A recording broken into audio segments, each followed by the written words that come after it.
આ શાળા છૂટ્યા પછી બાળકો બહાર જતા રહ્યા હતા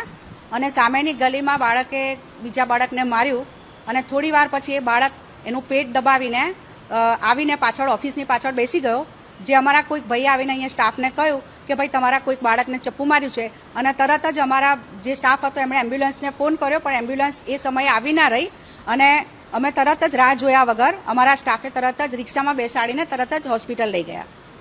તરત જ હોસ્પિટલ લઈ જવા માંગતા હતા એટલે તરત જ અમારા સ્ટાફે હોસ્પિટલ લઈ ગયા અને જ્યાં સુધી તેઓ રાત્રે 9 વાગ્યા સુધી અમારો આખો સ્ટાફ, આચાર્ય સહિત બધા આખો સ્ટાફ ત્યાં જ રહ્યા હતા. ના, કેમ્પસમાં બની નથી, કારણ કે આ શાળા છૂટી ગયા અને બાળકો બહાર નીકળી રહ્યા હતા. એ બાળક બહાર જતો રહ્યો હતો અને બહાર સામેની ગલીમાં એને જે ઘટના બની એ ત્યાં થઈ છે અને બાળક પેટ પકડીને, કમરે હાથ પકડીને પછી આવીને ત્યાં બેસી ગયો પાછળ અને કોઈકે આવીને અહીંયા ઓફિસમાં જાણ કરી રિસેપ્શન પર અને તરત જ અમારો સ્ટાફ ભાગીને એને રિક્ષામાં બેસાડીને હોસ્પિટલ લઈ ગયા. આ ગાડી બહાર હશે અને બહાર કદાચ તીક્ષ્ણ હથિયાર મૂક્યું હશે અને બહારથી લઈને આ માર્યું છે, બાકી એની સાથે